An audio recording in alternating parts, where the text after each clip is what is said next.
Whoa, so we've just come off a 2-issue storyline featuring Dr. Octopus, then following up with the first appearance of Mysterio.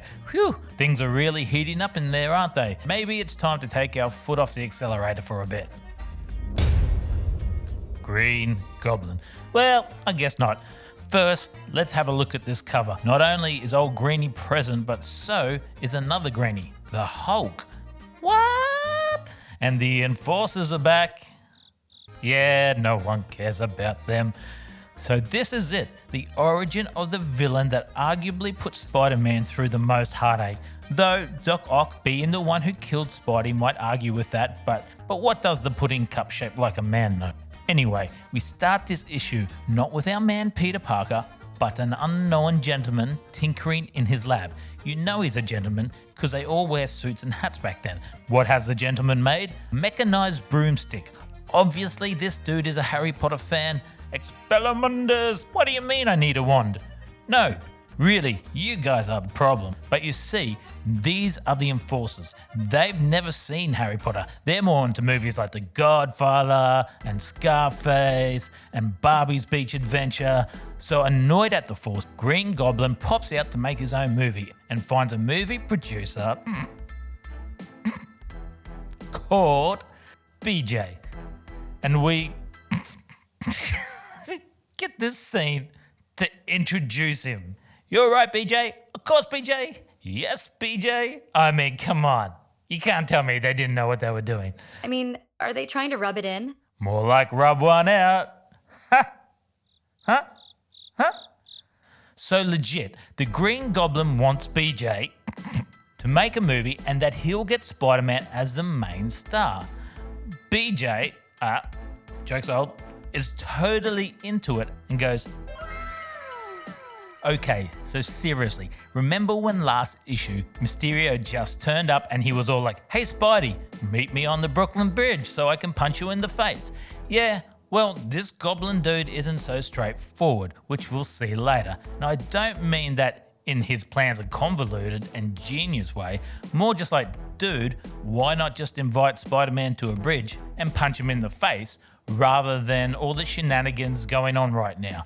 But we have bigger issues. Like, seriously, have you seen the size of those eyelashes? Woo! Wow, I'm so jealous. I wish I had eyelashes that long. Meanwhile, Liz Allen is cracking onto Pete and Flash is jealous again. But just look at how long those eyelashes really are. Okay, now, where were we? Pete's school with Liz Allen. Right, ignore that. Reports of a Green Goblin man on a broomstick comes over the radio and Pete's like, let's go check this out. Potter fans, ho! And catches up with the Goblin to ask him about his broomstick and of course his amazing eyelashes. Seriously, I would kill for those eyelashes. Like, kill. The Goblin tells Spidey that he's got a movie deal signed and lets him know where to meet. Because, you know, they want to meet the guy with the name. Oh, BJ? Yeah, him. But Pete organises with J. Jonah Jameson to go to Hollywood, take photographs of the movie shoot. As usual, giving him an excuse to be there. And Betty gets all jealous again, thinking he'll be hanging out with all the Hollywood hotties. She's such a drag. Yeah, she really goes to worst case scenario, doesn't she? Maybe if she had the Goblin's lashes, she would be a little bit more self-confident. Also, look at this charming smile. No wonder the girls are falling for him. The man's a dreamboat. So Spider-Man flies to Hollywood and they travel out to the desert to shoot a scene. Oh, hey, those actors look conveniently like the Enforcers that were also in the first part of this very issue. How convenient. Wait, I thought we agreed I was the sarcastic one. But yes, the Enforcers are pretending to be actors. So the actors start to pretend to fight. But obviously, the Enforcers aren't pretending and not even trying to pretend. And not even trying, Spidey dodges and weaves, but caught unawares, gets slugged a few times. The Goblin enters the fray, launching grenades. The Enforcers surround him and he's lassoed but breaks free. They jump on him, holding him down, but Spider-Man is too strong and forces all of them to disappear into the dust. Finding a cave, the Goblin and the Enforcers follow him in, sealing the entrance as was their backup plan. Spidey starts picking them off one by one and only the Goblin is really causing him any drama. But what's this? Who else likes to hide in caves from those puny humans? Puny? You mean Yep, the Hulk turns up and he don't care about anybody else's crap. He just wants them gone, so in a fit of rage he charges, knocking down stalagmites while the goblin flees. coward? They should call him the Yellow Goblin. Ha! Nice one. Spidey grabs the goblin by the broomstick, but is knocked off into a small pondish thing. The goblin escapes as the Hulk ambles off to find a new cave. Spidey returns to New York and actually manages to make money off of a BJ. Hey, it's true. Look, I may have said it, but I didn't write the scene. BJ gave him money. A man named BJ gave him money. How you interpreted that previous sentence is all about your dirty mind. Anyways, the goblin identity is still a mystery.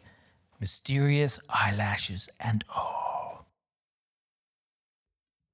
The identity of the Green Goblin not being shown interests me. Like, did they know who it was going to be? Like, Harry Osborn wasn't even a thing back then. But more likely, it's one of those things where it's just, let's just hold on to this mystery until we've got something good we can do for it. Oh, hey Harry, what's your father do for a crust? Part of me wonders though if it was meant to be Jameson or insinuated to be Jameson as another red herring, a la the big man, if you even remember him. Foswell! But there was always something about the Green Goblin. Like, the issue is a fine issue, but it's not outstanding. And maybe it is the identity thing, but there is definitely something foreboding that this villain is going to be one of Spidey's biggest foes from the get-go. Well, what timing? I literally only saw the Kraven movie trailer yesterday and here we are. It's his first ever appearance. They should totally give me money for plugging this guy, but anyway, who's going to go see the movie? Yeah, me neither. Spidey busts up an attempted robbery, but one of the crooks gets away. As it turns out, the little old man crossing the street was the fourth perp, because secretly he's the chameleon and he changed his identity. So this Russian spy has decided to take on the American dream similar to all the other villains of the time, to become a gangster. And of course, his main obstacle is Spider-Man himself. So it's time to call in the man himself, Kraven. So good, they named a movie after him. So by this time, it's revealed that Kraven is already renowned as the world's best hunter, having secretly drunk a shaman's potion in Africa and gaining super strength and speed. He's come to up his game by hunting the greatest game of all. Man, Spider-Man. Wow, look at that chin. I know, right? But Pete's there to see Kraven off the boat. Jameson wants an interview, but a gorilla breaks out of a cage. Wait, they have those? Oh yeah, there's a gorilla in the cage on almost every corner in America. They're up there with hot dogs and giant pretzels. But Kraven's like, nah, none of this. Back in your cage, boyo. I don't know. I don't do Russian accents, but funnily enough, Kraven triggers Pete's spider sense, which is weird because it didn't trigger when the chameleon changed clothes. Also, Liz Allen is there and Betty's getting all jealous again. Flash is jealous of Pete. So yeah, there's still that drama going on. As if to complicate matters even more, diabolically evil mastermind Aunt May has set up a blind date with Mrs. Watson's niece, who lives next door. Seriously, this woman is set on destroying Pete's life from the get-go. Pete says yes, only to please her and to prevent being strung upside down by wires and having the evil biatch mutilate his genitals because that's how she works. So Kraven kicks back with the chameleon for a drink, and next we know Spidey's stopping another robbery. But this one was purposely set up by the chameleon so Kraven could watch Spider-Man perform. But old Kraven can't help himself and he has to dive in on the frenzy. Spidey dodges a few, but Kraven is stronger and faster than he expected and he gets tossed around. Kraven hits him in the shoulder with a paralysing blow and Spidey's arm goes numb, and then Kraven scratches him with one of the spikes on his belt and Spidey starts to feel a little bit woozy. Unprepared and outmatched, Spider-Man bails. Oh no, that's dirty fighting. How did this guy get a movie? Despite being a man of honour, Kraven knows that the only rule in life and death is that there is no rules. except that you can't win on a draw 4 in Uno. That should be standard. But Pete makes it home a little under the weather and his arm is still shaking the next day. He heads to the Bugle and Betty is still cross and sarcastically friendly. I love this. Aw, who's a little stick man? Did the cute talking girl give you crush feelings? The next night, Spidey follows Kraven into this wooded area. I'm sure there's a ton of these in the middle of New York, but whatever. Of course, it's a trap, and Spidey knows that, but action is its own reward. Kraven pulls the net on him. Spidey breaks free. Kraven attaches a magnetic arm and leg brace to him to slow him down, but wasn't expecting just how strong the spider is. Getting clear, Spider-Man webs the devices and shorts them. Free again, Spidey launches himself at Kraven and tears his face off. Oh wow. Violent. Go Spider-Man. De-skin the man. But it was a fake face because it was secretly the chameleon leading him into these traps. But now onto their game, Spidey reversed the chase. The hunted has become the hunter. The prey has become the predator. The tiny little boar has become the hungry hippo. Enough already. Finally prepared and on the front foot for the first time, Spidey lands a few blows. Kraven now knows he's out of his league and turns to flee. Spidey throws up his web, capturing him and leaves him there for the police. What? Why not pummel the bejesus out of him? Because he's Spider-Man. He's more noble than you and I. I would have kicked his shins so much. You know what? You're really getting more bloodthirsty. Anyway, villain-free, Pete apologizes to Betty for existing, but tells her he has to go on this set-up date. And she automatically assumes it's with Liz Allen because people don't communicate in comics, so there's drama. Then Mrs. Watson's niece cancels because she's sick, so Pete's like, hey, I got options. Let's ring Liz Allen for a date, and it turns out she's out with Flash again. Poor old Pete. Geez, life must be hard with all these beautiful women in his life. I bet that Mrs. Watson's niece is probably pretty horrible looking, I reckon. No way Pete could get another supermodel just walk into his life. Hey, Tiger? Look, I'll admit it, I'm not the biggest Kraven fan. I don't hate the guy, but I think he's one of those characters that I got sick of pretty quickly with very repetitive stories, and even more so after he died and his endless progeny turning up, his sons and daughters, wife, etc. all starting feeling very repetitive and on the nose. But this issue, this is actually a really great issue. I love when heroes are forced through gauntlets and thriller-style chases, and that's exactly what this feels like. Movie gonna suck though. Pete's bummed. He's got Spider-Man problems, he's got money problems, he's got girl problems. The guy has problems. Worst, despite already being in a bad place over Betty, evil Overlord May is trying to set him up with the niece of the lady from next door. She literally says this, "And you're not really engaged or anything?"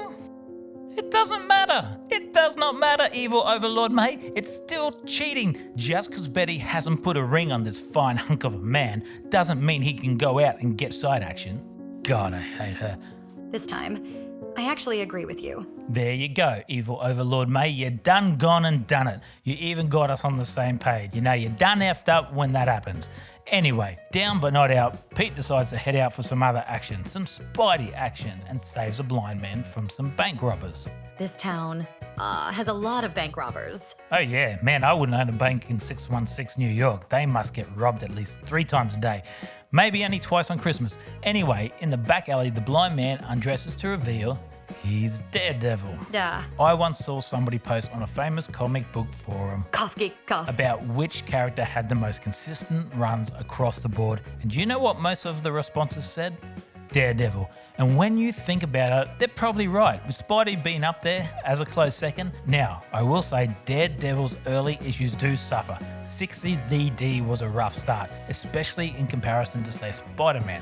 But yeah, Daredevil is honestly one of Marvel's best books, and it's a shame that he received such a bad blow from the movie. I also like that in one book, Pete actually sits there and thinks that Matt Murdock is the one person he feels bad for, and you know if Spider-Man feels bad for you because your life has been such a suck job, you know they've had it bad. Are we going to ever get back to the issue? Not really. You know how I said early Daredevil sucked.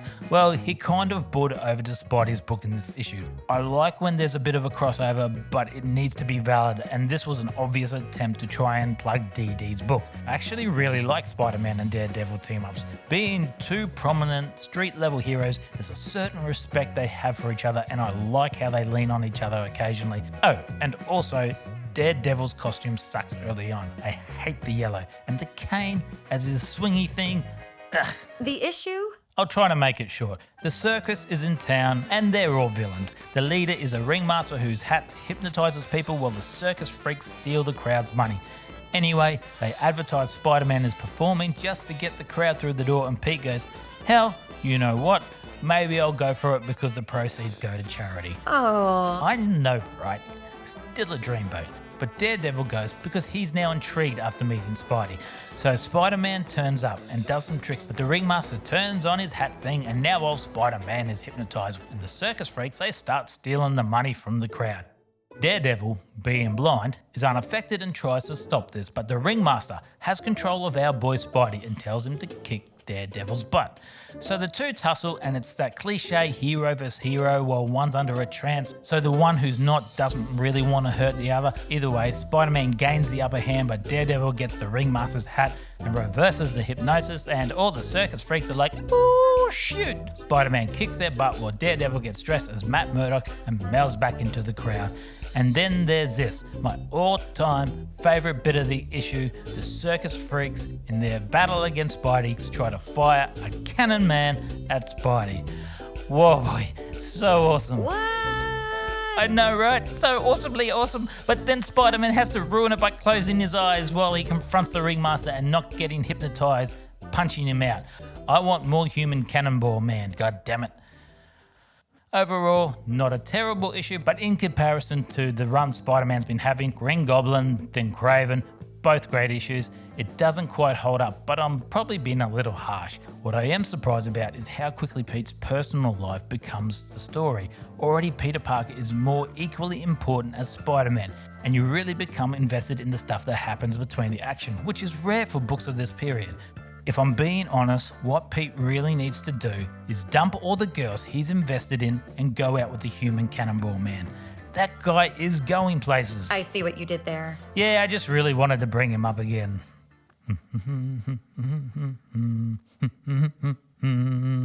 Cannon Man. Hey, thanks for listening. If you enjoyed this approach, please like and subscribe for more videos. And remember, if you're interested in reading the full story, the easiest way is to sign up to Marvel Unlimited at marvel.com/unlimited. I need to breathe.